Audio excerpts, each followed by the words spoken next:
TRBT প্রশ্নপত্র ভুল, অনেক প্রশ্ন সিলেবাস বহির্ভূত। ভুল সংশোধনের দাবিকে সামনে রেখে শুক্রবার ফের টিআরবিটি চেয়ারম্যানের সঙ্গে ডেপুটেশনে মিলিত হয়েছেন ট্যাট 2 পরীক্ষার্থীরা। তাদের দাবি এইসব প্রশ্নের সঠিক উত্তর প্রকাশ করতে হবে টিআরবিটিকে। এই বিষয়ে এক পরীক্ষার্থী বলেন, তারা বিগত দিনে প্রশ্নপত্র এবং সিলেবাস অনুযায়ী উত্তর দিয়েছেন, কিন্তু পরীক্ষা হলে দেখা গেল অনেক প্রশ্নের উত্তর ভুল আছে। কোনো প্রশ্নের একাধিক উত্তর দেওয়া হয়েছে, আবার কোনো প্রশ্নের উত্তরে লেখায় ভুল আছে, কোনো উত্তর দুইবার লেখা আছে। বহু প্রশ্ন এসেছে সিলেবাসের বাইরে থেকে। স্বভাবতই পরীক্ষার্থীরা উত্তর দিতে গিয়ে সমস্যা তৈরি হয়েছে। বিশেষ করে বাংলা এবং বিজ্ঞানের ক্ষেত্রেই এই সব ভুল বেশি প্রত্যক্ষ করা গেছে। আমাদের 2022 পরের 2025 আমাদের টেট পরীক্ষাটা হয়েছে। তো টেট পরীক্ষা যে অনুষ্ঠিত হয়েছে সেই টেট পরীক্ষার মধ্যে যারা পরীক্ষার্থীরা ছিল তারা পরীক্ষা দিয়েছে। তো সেই পরীক্ষার মধ্যে যে বিষয়টা উঠে এসেছে, দেখা গিয়েছে ম্যাক্সিমাম অনেকাংশে প্রশ্নপত্রের মধ্যে ভুল ছিল। আর ভুলগুলো আমি অ্যানালাইসিস করব। যে ভুলগুলো ছিল সেই ভুলগুলো সংশোধনের জন্যই প্রথমত আমাদের যে টেট 2 সায়েন্সরা ছিল, সায়েন্সরা এসে চেয়ারম্যান স্যারের সাথে কথা বলেছে। তারপর টেট 1 তারা এসেছে, আমরা যৌথভাবে সম্মিলিতভাবে এসেছি টেট 1, টেট 2 আর্টস সায়েন্স। তো আসার পর তারপর আমরা যৌথভাবে কথা বলেছি। আর আজকে আমরা সম্মিলিত হয়েছি টেট 2 আর্টসের তরফ থেকে। কেন এসেছি? যখন আমরা গতদিন এসেছিলাম তখন আমরা আর্টসের তরফ থেকে কোনো স্যারের সাথে কোনো ভালোভাবে যুক্তিসঙ্গত কথা রাখতে পারিনি, আমাদের কথাটাও আমরা স্যারের সাথে বোঝাতে পারিনি। তো অ্যাকচুয়ালি ভুলগুলি ছিল, প্রথমত আমি যেটা বলবো আউট অফ সিলেবাস ছিল। আউট অফ সিলেবাস বলতে আমাদেরকে যারা টেট পরীক্ষার্থী তাদেরকে একটা নির্দিষ্ট সিলেবাস দেওয়া হয়ে থাকে। তো সেই সিলেবাসের বাইরে কোশ্চেন করাটা, তো আমি মনে করি যে আমি ব্যক্তিগতভাবে বলি যে কোশ্চেন করাটা কোনো মানেই নেই।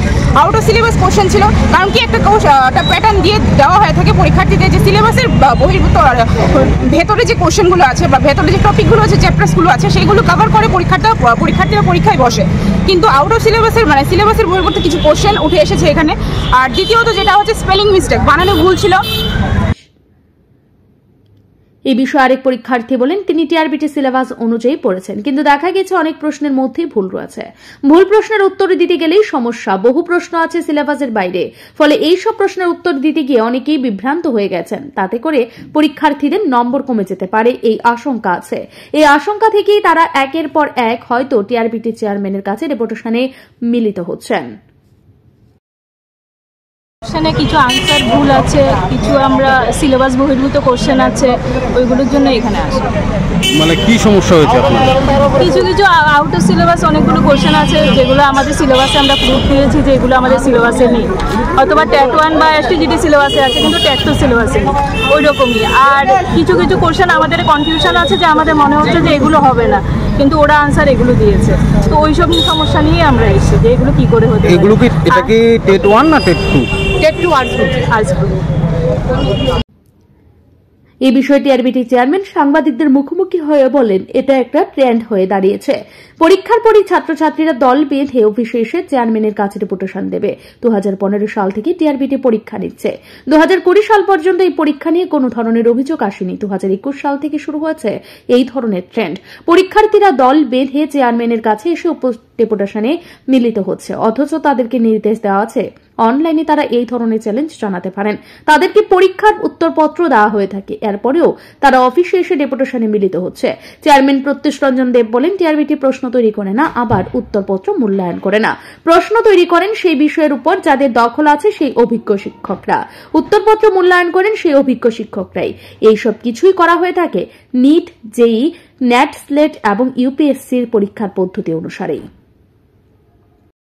বলেছি 21 সালে এই রকম ভাবেই 21-এর টেট পরীক্ষার পর দল বেঁধে ছেলেমেয়েরা আসতো, সিলেবাসের বাইরে ভুল প্রশ্ন এইগুলো নিয়ে আসতো, এবং ফাইনাল আনসারটি যখন আমরা দিই তাতে দেখা গেছে যে ক্যান্ডিডেটদের কয়েকটা চ্যালেঞ্জ টিকেছে। সাবজেক্ট এক্সপার্ট বলেছে যে হ্যাঁ, এই প্রশ্নগুলোতে ক্যান্ডিডেটরা যা দাবি করছে সেটা ঠিক, তখন ক্যান্ডিডেটের ফেভারে কিন্তু রায় দেওয়া হয়েছে। সেই অনুযায়ী ফাইনাল আনসার কিও তৈরি করা হয়েছে, প্রকাশ করা হয়েছে। ফাইনাল আনসার কি তৈরি করার পর ওরা বেশ কিছু ক্যান্ডিডেট মিলে হাইকোর্টে যায়, কেস করে ওরা যে 32টা প্রশ্ন আমাদের গন্ডগোল আছে, কোনোটা সিলেবাসের বাইরে, কোনোটার উত্তর ভুল, কোনোটা প্রশ্ন ভুল। ওরা হাইকোর্টের সিঙ্গেল বেঞ্চে যায়, গেলে পরে হাইকোর্টের সিঙ্গেল বেঞ্চ আমাদের ফেভারে রায় দিয়েছে যে টিআরবিটির উত্তর ঠিক আছে। এরপরে ওরা হাইকোর্টের ডিভিশন বেঞ্চে যায়, হাইকোর্টের ডিভিশন বেঞ্চও সমস্ত কিছু বিচার বিশ্লেষণ করে টিআরবিটির পক্ষে রায় দিয়েছে। এরপরে ওরা দল বেঁধে যায় সুপ্রিম কোর্টে, এবং সুপ্রিম কোর্টও বলে দিয়েছে না, এই 32টা প্রশ্নে টিআরবিটি যে আনসার কি দিয়েছে সেটাই। তবে ট্যাট টু পরীক্ষার্থীদের দাবি মতো এই বিষয়ে টিআরবিটি চেয়ারম্যান কি পদক্ষেপ গ্রহণ করে সেটাই দেখার। ব্যুরো রিপোর্ট, ঋদ্ধি নেটওয়ার্ক।